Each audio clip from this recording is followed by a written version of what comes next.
से करते हैं तो हाथ से करते हैं। पकड़ जो रुक रुक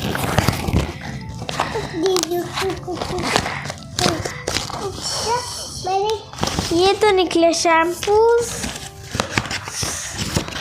ये क्या है? स्टिकी नोट्स और ये बोमीटा। वाह 5 स्टार।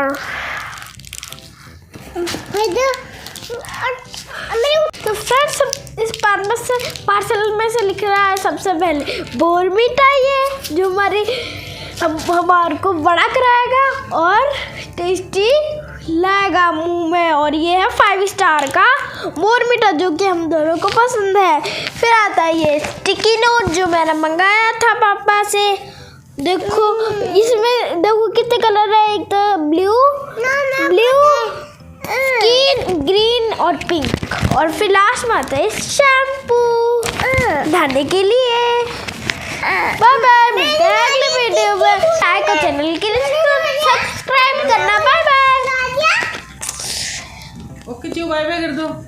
बाय।